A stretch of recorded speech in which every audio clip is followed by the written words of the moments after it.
Hello प्यारे बच्चे। आज हम आपको जेई मेन 2025 में क्या क्या क्वेश्चंस आए थे, सारे क्वेश्चंस का मैं सॉल्यूशन में देने वाला हूं। आज हम स्टार्ट करने वाले हैं वर्क एनर्जी पावर। क्या वर्क एनर्जी पावर का जो क्वेश्चंस आया था 2025 में, क्या वो रियली टफ था? मैं तो कहूंगा कि जो तीनों सब्जेक्ट है, फिजिक्स, केमिस्ट्री और मैथ, तीनों में सबसे आसान अगर कोई आया था तो वो फिजिक्स आया था। चलिए, तो 2025 में जितने भी क्वेश्चंस आए हैं उसको सब हम लोग यहाँ पे सॉल्यूशन करने वाले हैं विथ प्रॉपर गाइडलाइंस। आप देखिए। हाँ, तो देखिए बच्चे, ये क्वेश्चन 2025 में ये आया है। क्वेश्चन क्या है? A force a force F is equal to alpha plus beta x square acts and on object in x direction. The work done by the force is equal to 5 joule. When object is displaced by 1 meter, when object is displaced by 1 meter, यानी 1 metre से जब displace करते हैं तो work इतना होता है। Alpha का वैल्यू 1 न्यूटन दिया हुआ है, तो हमसे बीटा का वैल्यू पूछा है। तो आप जानते हो कि वर्क का फॉर्मूला क्या होता है, एफ डी एक्स, और इंटीग्रेशन इसका करेंगे। कहां से कहां तक करेंगे? 0 से लेकर के 1 तक। तो देखो, ये वर्क दिया हुआ है 5 जूल और फोर्स का वैल्यू दे रखा है alpha plus beta x square into ये डी एक्स। इंटीग्रेशन करेंगे 0 to 1।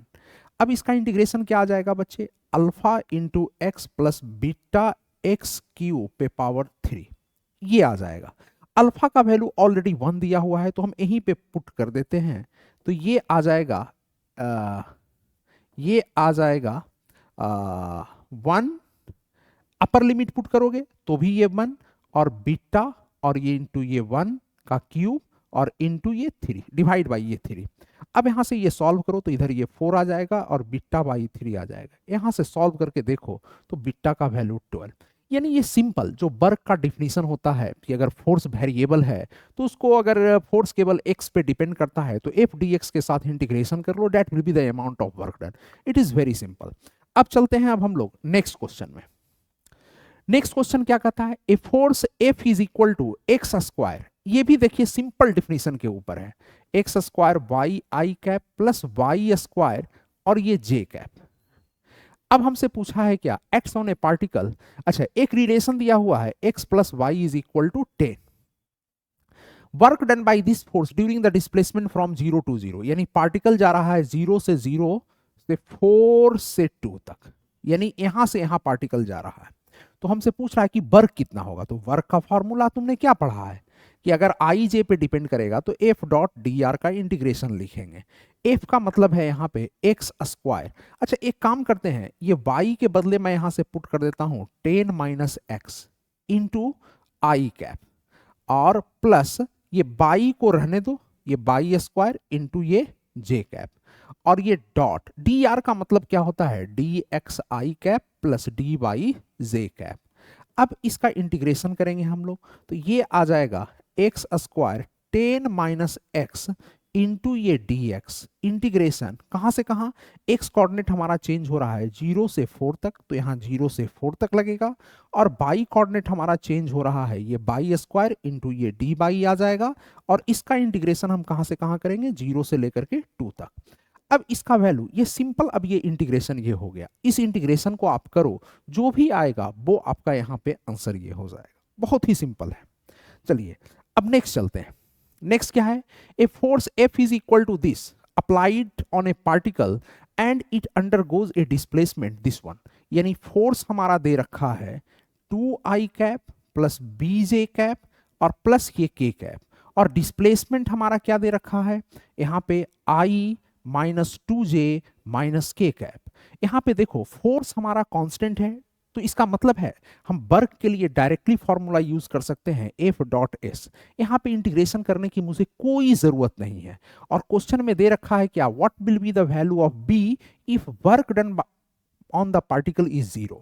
तो यहां पे सिंपली इसका इसका डॉट प्रोडक्ट आप लो, तो 2 into 1 B into minus 2b, और ये आ जाएगा 1 इंटू माइनस 1 यानी माइनस 1 इक्वल टू 0। तो यहां से सॉल्व करेंगे तो b का वैल्यू ये क्या आ जाएगा? 1/2। This is the right answer. Next question की तरफ चलते हैं हम लोग। A spring of a spring constant, this one is stretched initially by 5 centimeter, undergoes a position, then work done required to stretch it further by another 5 centimetre. देखो एक spring है जो कि अपने मान लो कि नेचुरल लेंथ में है, अब इसको स्ट्रेच करके मैंने 5 सेंटीमीटर से मैंने किया, बोल रहा है कि फिर फर्दर मैं इसको स्ट्रेच करना चाहता हूं अगेन 5 सेंटीमीटर, तो मुझे बताना है कि यहां से यहां तक जाने में कितना ये वर्क होगा। तो देखो स्प्रिंग फोर्स जब इसको एक से आप स्ट्रेच करोगे तो स्प्रिंग को हमको स्ट्रेच करने के लिए कितना फोर्स लगाना पड़ेगा, के एक्स, तो के एक्स और इनटू एक छोटा सा डिस्प्लेसमेंट डी एक्स लो, और मुझे यहां से यहां तक वर्क निकालना है, तो इसको मैं 5 सेंटीमीटर से लेकर के 10 सेंटीमीटर, 5 सेंटीमीटर का मतलब हो गया 5 इंटू 10 टू द पावर -2 और 10 इंटू 10 टू द पावर -2। अब इसका हम इंटीग्रेशन कर देंगे, यहाँ पे k का वैल्यू दे रखा है 5 into 10 to the power 3, x integration करोगे सॉल्व करोगे जो भी आएगा वो हमारा आंसर ये होगा। Which of the following force cannot be expressed in terms of potential energy? तो हम लोग जानते हैं कि पोटेंशियल एनर्जी केवल और केवल डिफाइन किया जा सकता है कंजर्वेटिव फोर्स के लिए। तो मुझे पता है कि कूलम्ब फोर्स कंजर्वेटिव होता है, ग्रेविटेशनल फोर्स भी कंजर्वेटिव होता है, रीस्टोरिंग फोर्स भी कंजर्वेटिव होता है, लेकिन फ्रिक्शनल फोर्स जो होता है वो एक नॉन कंजर्वेटिव फोर्स है। इसका मतलब है क्या कि potential energy can not be defined for frictional force. तो this is the right answer. Next चलते हैं, नेक्स्ट में क्या पूछ रहा है, a block of mass 1 kg moving along x axis with initial speed 10 metre per second, initial speed दे रखा है 10 metre per second, enters a rough region ranging from this to this, the retarding force acting on the block in this range is this one. एक इसके ऊपर force लग रहा है F is equal to minus K X, जहां k का value 10 दे रखा है तो आप यहां पे -10x डायरेक्टली आप लिख सकते हो। देन फाइनल स्पीड, और तो फाइनल स्पीड हमारा क्या होगा, तो हम सिंपली यहां पे वर्क एनर्जी थ्योरम लगा देंगे। वर्क एनर्जी थ्योरम क्या कहता है, work is equal to k final minus k initial, k final is the final kinetic energy, k initial is the initial kinetic energy. तो वर्क क्या हो जाएगा, minus K X into D X, integration कहां से कहां तक करेंगे, 0.1 से लेकर के 1.9 तक, और फाइनल लिखेंगे हाफ एम भी फाइनल का स्क्वायर माइनस हाफ एम, और भी इनिशियल मेरा दे रखा है इंटू 10 का स्क्वायर। अब यहां से सॉल्व करके आप ये फाइनल वेलोसिटी जो भी निकालोगे that will be your answer. Next चलते हैं हम, ए particle is released from height s, एक पार्टिकल को हाइट s पे मैं लेकर के जाता हूं above the surface of earth at the centre, at certain height its kinetic energy is 3 times the potential energy। ठीक है कि नहीं, मैं यहां पे ले गया तो at certain height its kinetic energy is 3 times the potential energy, the height from the surface of the earth and the speed of the particle at that instant are respectively। A particle release from certain height s, यहां से मैंने release किया, तो देखो यहां पे kinetic energy 0 हो जाएगा, पोटेंशियल एनर्जी हो जाएगा mgs।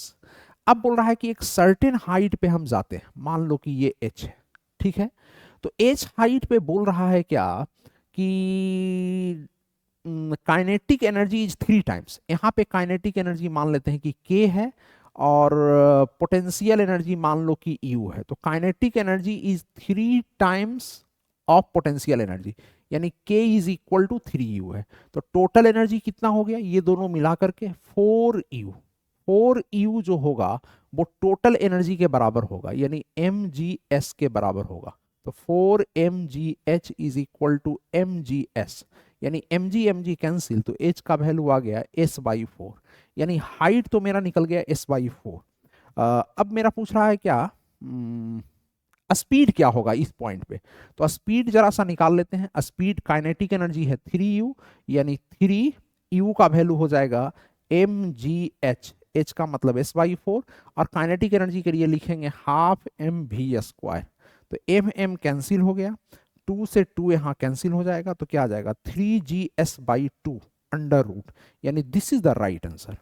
नेक्स्ट की तरफ चलते हैं, a body of mass m connected to a massless and unstretchable spring goes a vertical circle of radius r under gravity g, other end of the string is fixed at the centre of the circle, if the velocity at the top of the circular path.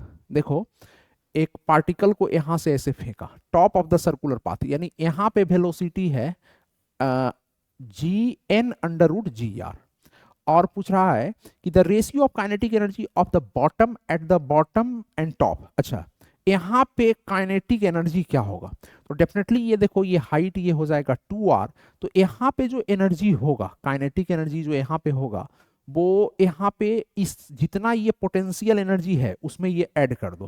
तो यहाँ पे जैसे ये kinetic energy कितना है, यहाँ पे kinetic energy हो जाएगा हाफ एम, और ये कितना हो जाएगा N square G R. This is the kinetic energy this point. तो यहाँ पे जो काइनेटिक एनर्जी होगा इसमें मेरे को ऐड करना पड़ेगा कितना, half M N square G R, plus क्या करना पड़ेगा एम जी आई इंटू ये 2r, ये एक्स्ट्रा, ये जो लॉस इन पोटेंशियल एनर्जी यहां तक जाने में हुआ है वो एक्स्ट्रा यहाँ पे काइनेटिक है।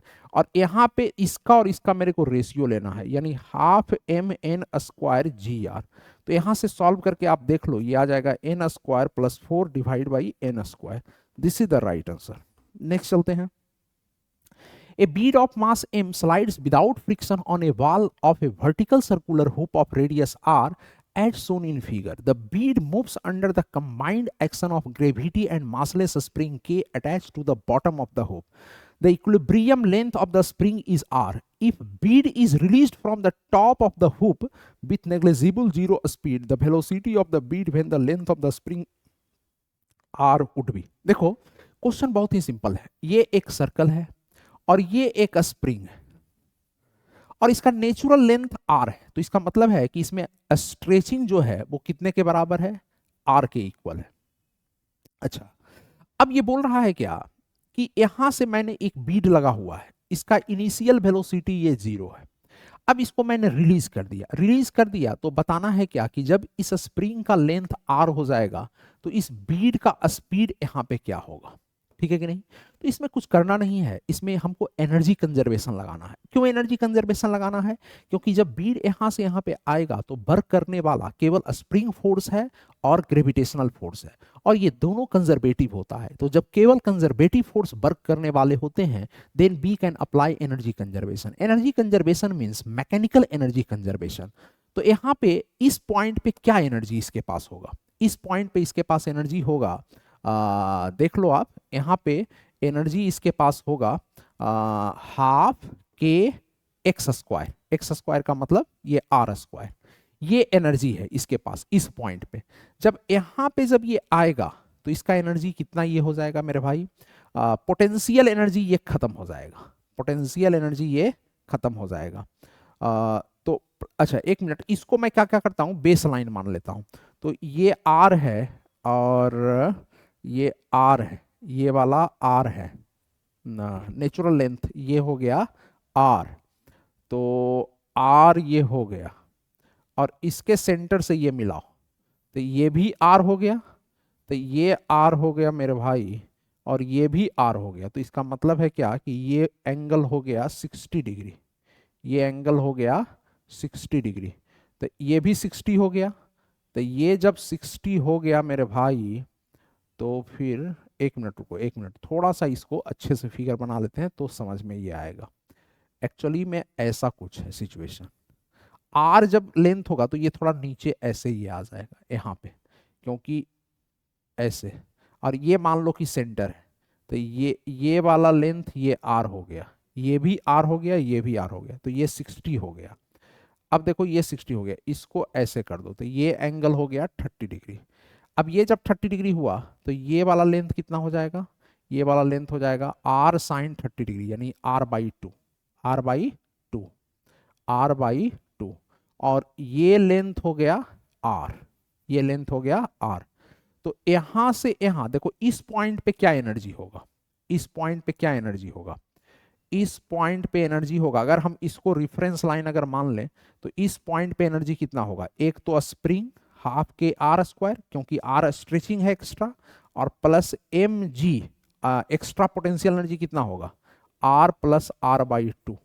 और ये एनर्जी जब नीचे इस पॉइंट पे आएगा तो टोटली काइनेटिक एनर्जी में कन्वर्ट कर जाएगा, यानी हाफ एम वी स्क्वायर। अब इसको हम सॉल्व करके यहां से भी जो भी निकालेंगे that will be our answer, शायद ये आ जाएगा। नेक्स्ट चलते हैं। Given below are two statement, one is labeled as assertion, other is labeled as reason, यानी assertion reason का ये क्वेश्चन है। तो डायरेक्ट हम लोग assertion पढ़ते हैं। In a central force field the work done is independent of path chosen. Definitely central force जो होता है वो कंजर्वेटिव होता है, तो वर्क डन जो है वो पाथ पे डिपेंड नहीं करेगा। तो ये तो मेरे हिसाब से ये ट्रू हो गया, ये हमारा ट्रू हो गया। Every force encountered in mechanics does not have associated with potential energy. Definitely जैसे फ्रिक्शन फोर्स के साथ हम लोग पोटेंशियल एनर्जी को डिफाइन नहीं कर सकते हैं, केवल कंजर्वेटिव फोर्स के साथ डिफाइन, तो ये भी ट्रू है। बट इसका इससे कोई रिलेशन मेरा नहीं मुझे दिख रहा है, तो मेरे हिसाब से तो both assertion and reason and true, but reason is not correct explanation of A, तो B is the right answer. Next चलते हैं।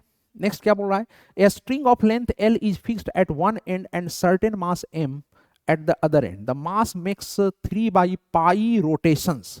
देखो 3/π रोटेशंस पर सेकेंड, तो ओमेगा का वैल्यू कितना हो जाएगा 3/π इंटू ये 2π से मल्टीप्लाई कर देंगे तो ये 6 के इक्वल आ जाएगा।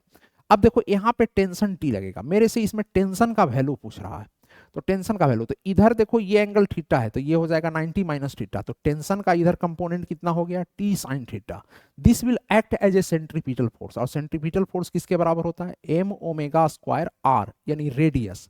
तो रेडियस किसके बराबर हो जाएगा, देखो ये एल है तो ये रेडियस हो जाएगा एल साइन थीटा के बराबर, तो साइन थीटा कैंसिल हो गया, टी का वैल्यू आ गया M L into omega square का मतलब 36, तो यहाँ पे ये 36 तुम इसको फिल कर सकते हो।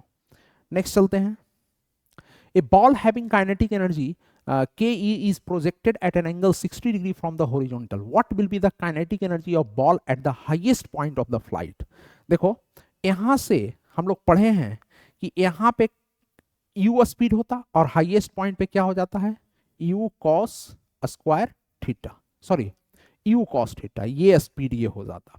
तो यहां पे काइनेटिक एनर्जी अगर हाफ एम यू स्क्वायर है तो यहां पे ये काइनेटिक एनर्जी दिस वन हो गया, तो यहां पे इसको मैं के मैं मान लेता हूं कि काइनेटिक एनर्जी के ही, तो इस पॉइंट पे काइनेटिक एनर्जी कितना हो जाएगा हाईएस्ट पॉइंट पे half M you square cos square, कितने एंगल पे फेंका है 60 डिग्री पे, तो हाफ एम यू स्क्वायर ही तो ये हमारा kinetic energy at the projected point है, और कॉस स्क्वायर 60 का वैल्यू कितना आ जाएगा ये 4, सॉरी हाँ 4 1/4, तो this is the right answer. Next चलते हैं।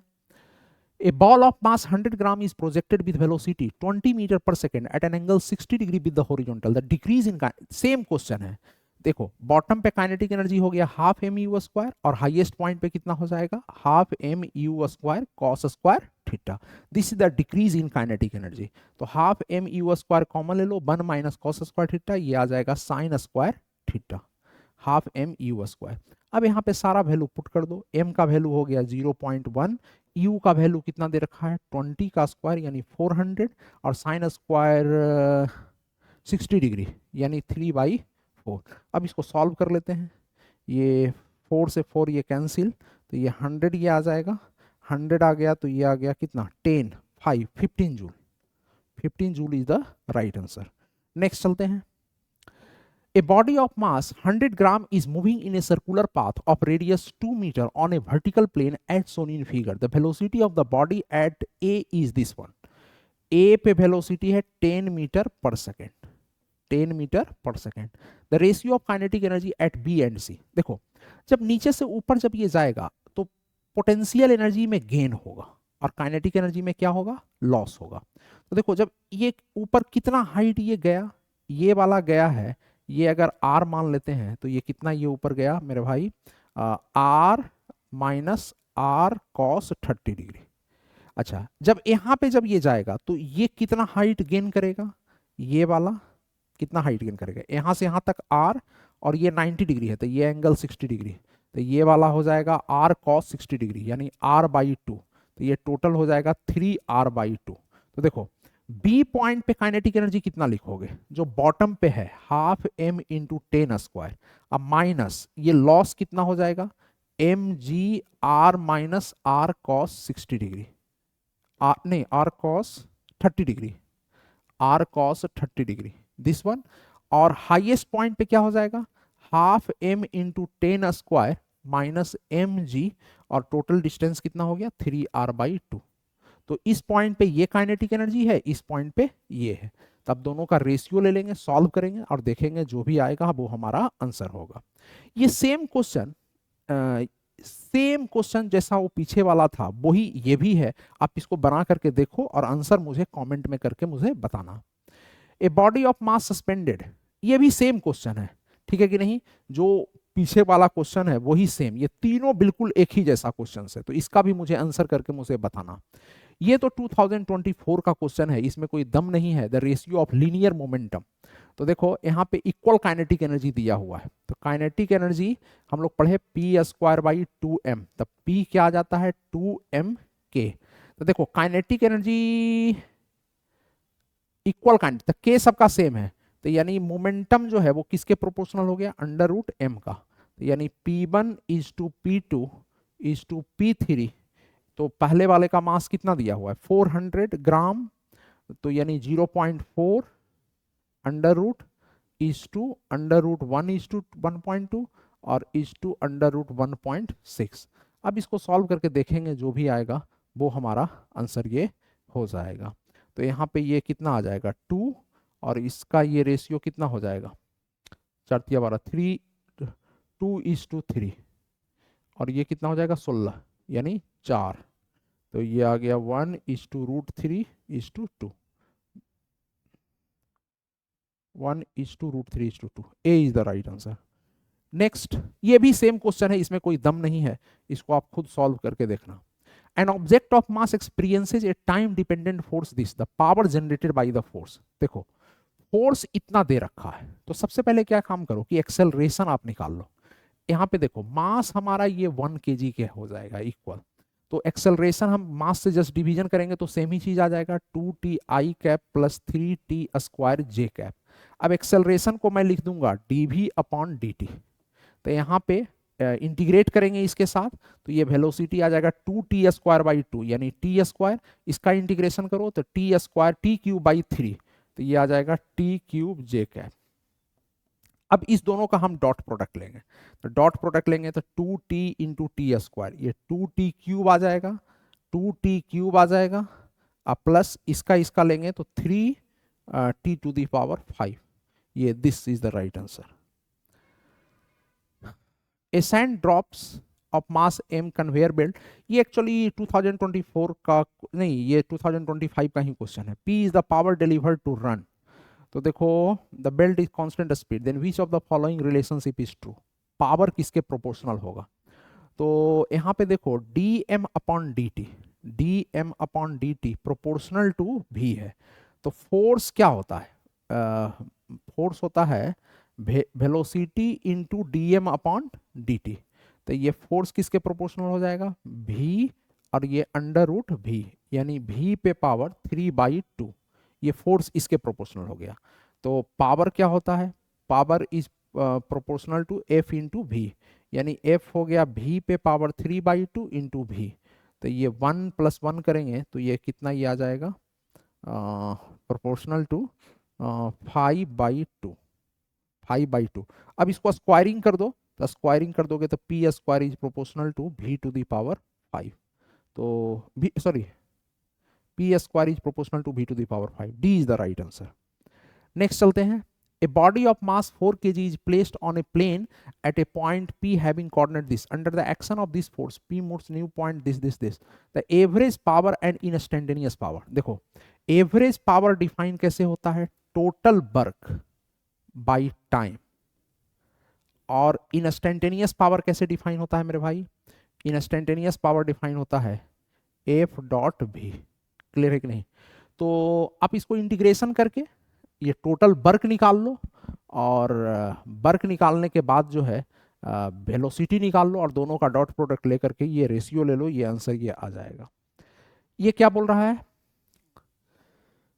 देखो ये v a 5 metre per second, vb हमारा 2 मीटर पर सेकेंड, और vc हमारा 4 मीटर पर सेकेंड है। तो ये बोल रहा है क्या कि आफ्टर द कॉलिजन भी ए देखो इसका ये वेलोसिटी देगा तो ये 2 हो जाएगा, ये 5 हो जाएगा। फिर इस दोनों में एक्सचेंज होगा तो इस दोनों में एक्सचेंज होने के बाद क्या हो जाएगा, ये 4 हो जाएगा, ये 5 हो जाएगा। तब भी ए इज इक्वल टू यहाँ 5 दिया हुआ है तो यही तो रॉन्ग हो गया, तो ये तो गलत हो गया। और बी रीजन क्या है, in elastic collision between identical mass two object exchange their velocity, तो ये तो ट्रू है हमारा, तो A is false and B is true, D is the right answer. Next चलते हैं, क्या बोल रहा है, assuming elastic collision the magnitude of velocity of bob A, यानी बॉब ए जब इससे टक्कर मारेगा तो बॉब ए का वेलोसिटी क्या होगा। सबसे पहले ये बॉब जब यहां से यहां पे जब ये आएगा तो इसका वेलोसिटी इस पॉइंट पे जस्ट बिफोर कॉलिजन क्या होगा। जस्ट बिफोर कॉलिजन निकालने के लिए तुम क्या काम करो कि ये 60 डिग्री है तो ये r/2, तो ये भी r/2 हो जाएगा, तो यानी loss in potential energy mg r/2 और gain in kinetic energy half mv², m cancel हो गया तो ये v का वैल्यू आ गया √gr। तो देखो बिफोर कॉलिजन कैसा सीन है, इस बॉब जिसका मास m है इसका वेलोसिटी √gr है, और ये वाला जिसका मास m/2 है ये रेस्ट में है। आफ्टर कॉलिजन क्या हो गया, आफ्टर कॉलिजन m का वेलोसिटी मान लो कि ये v1 हो गया और ये m/2 है इसका वेलोसिटी v2 हो गया। तो ये कॉलिजन इलास्टिक है, तो इलास्टिक कॉलिजन में हम लोग पढ़ा है कि velocity of separation is equal to velocity of approach, यानी v2 minus v1 is equal to √gr। और एक दूसरा इक्वेशन क्या लगा देंगे, मोमेंटम कंजर्वेशन। तो मोमेंटम कंजर्वेशन देखो ये आ जाएगा m√gr और फाइनल मोमेंटम कितना हो जाएगा mv1 और प्लस m/2 इंटू ये v2। ये हमारे पास दो इक्वेशन है। अब इस दोनों को सॉल्व करके हम v1 जो है वो बड़े ही आसानी से निकाल सकते हैं। आप निकाल करके देखो ये आ जाएगा 1/3 √rg। तो थैंक यू वेरी मच। तो this is all questions asked from work energy power. तो वर्क एनर्जी पावर में जितने भी क्वेश्चन 2025 जेईई मेन में पूछे गए थे वो सारे का सारे मैंने सॉल्यूशन दे दिया। मिलते हैं नेक्स्ट चैप्टर के साथ। Thank you very much.